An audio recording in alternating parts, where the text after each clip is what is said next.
Welcome to a special edition of Ikaw at ang Batas at RNG Luzon.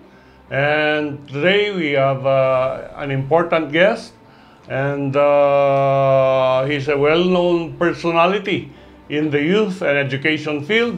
Let us welcome our candidate for Councilor Humiding. Yes, good morning Baguio. Good morning, Attorney. Salamat po sa pagpapaunlak niya sa amin dito sa inyong program. And tell us about yourself. Yes, my name is Michael Humiding with Team Macabagio, running for City Councilor. Isa po akong entrepreneur ngayon, maliit po na negosyante.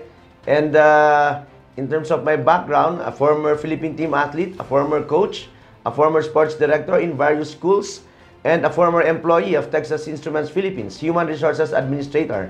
Dati rin po tayong guidance counselor ng mga eskwelahan. Yun po. Yeah. And what made you decide to run again for councilor? It is this drive po that I think I really can make a difference in our community.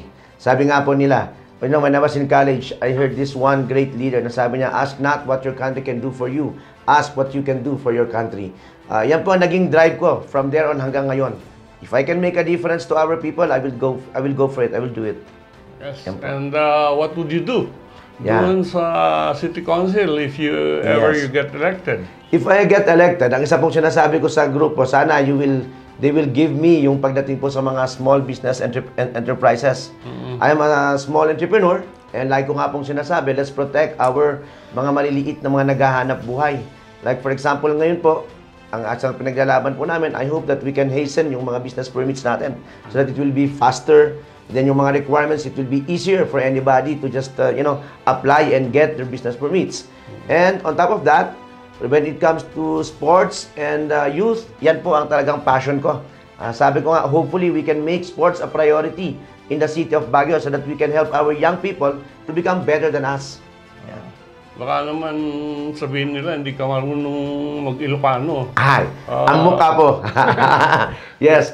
Ang mutay mata po, no problem with Ilocano. And you can reach out to the masses. Yes. Okay. At Apo, I would like to make an appeal. Apo na kayo nga kakailyan nga taga Baguio, sakmanin ti anak yung ni Michael Humiding.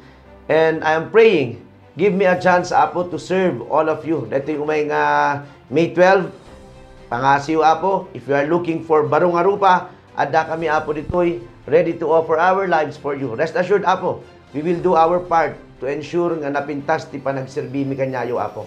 Yan. So, we wish you luck. Yes, sir. And all the best. Thank you, Apo, Atty. And see you at the City Council. Thank you. Mabuhay ang Baguio!